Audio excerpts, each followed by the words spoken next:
So now the conservative media and pundits have kind of stopped talking about that trucker convoy up in Canada.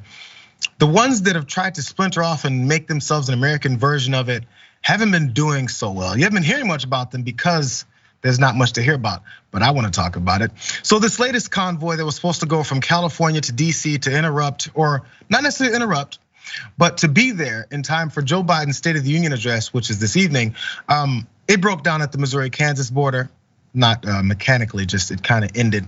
But one organizer from that particular one, he did have this to say about a week ago about their efforts. Our routes meet here in DC on March 1st in time for your State of the Union address.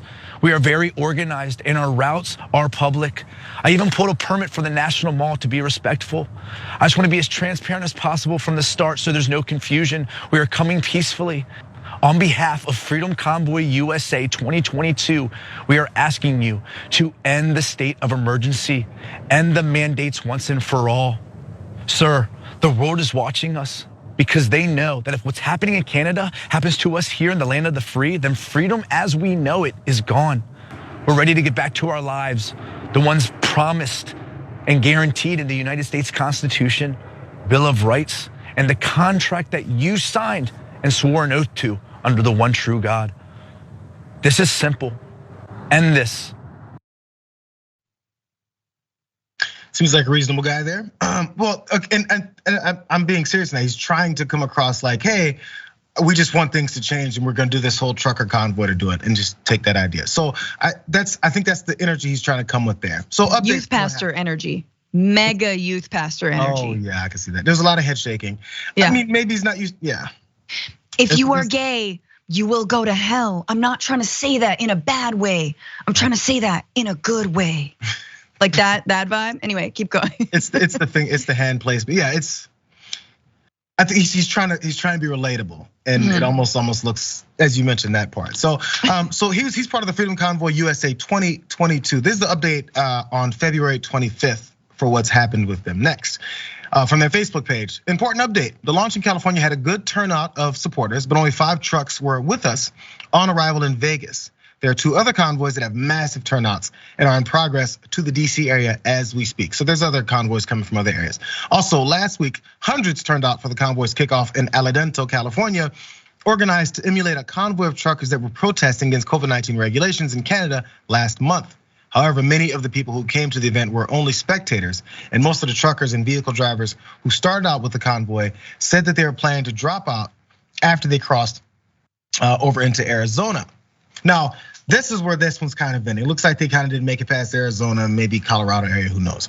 But there's another trucker convoy, because this was a couple weeks ago as well, maybe even a week, that was supposed to start out in Pennsylvania, in Scranton, Pennsylvania. And that was started by Bob Bolus.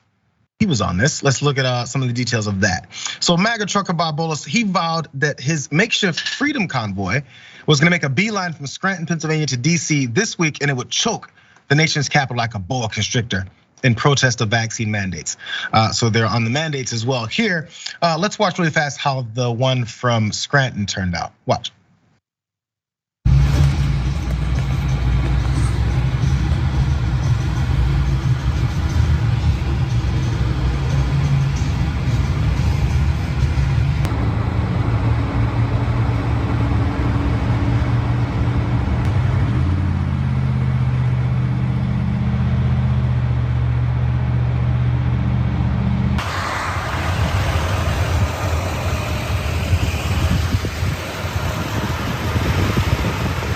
To pull all their trucks off the road today to just come here made absolutely no sense.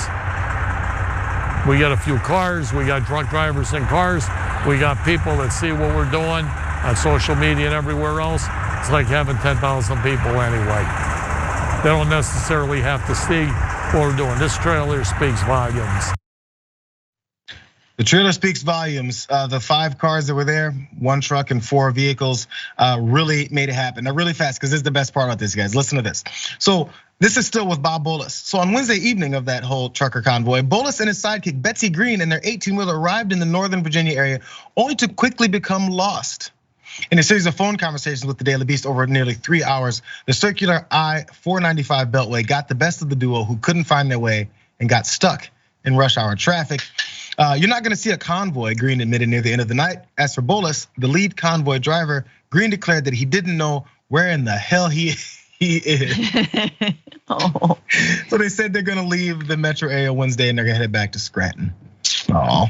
That circular I-495, gets them every time. It separates the locals from the yokels. I almost got lost on that freeway. I went to Virginia area. I was like, I rented a car and I was like, okay, I'm from LA. This should be easy. It wasn't. Oh my God. Every time I'm on like I've done a few of those drives, and you're just like, this is a get out moment. Like, this is how Get Out begins. I'm gonna find some weird, nice house with a bunch of rich white people, and then they're gonna eat my brains or whatever happens. Yeah, this is. Yeah, look at this movement. It fizzled partly, and I'm gonna give credit to Ram Ranch Resistance, the people trolling the truckers in Ottawa, and all the people who showed that this was a clown show to begin with. It really was. And yeah, it had a moment. It was fine. Yay for them, but it's not translating to anything more. And a lot of the people who like gave money to whatever GoFundMe and are like not getting their money back, don't know what's going on. Like it's very, very transparently a grift. And poor guy who's like, it's like 10,000 people. Yeah, that's what we all tell ourselves when like, a few people watch our Facebook lives, but no one's there in person. Or like, well, it's like if you think about the algorithm. Yeah, they'll kind of be there. It's bless him, and hopefully they'll figure out that these things are all easing up anyway. And it would have been sooner if everyone would have followed a couple of general guidelines. We got no mask mandates anymore, JR. Like, oh well, yeah, they won. They won.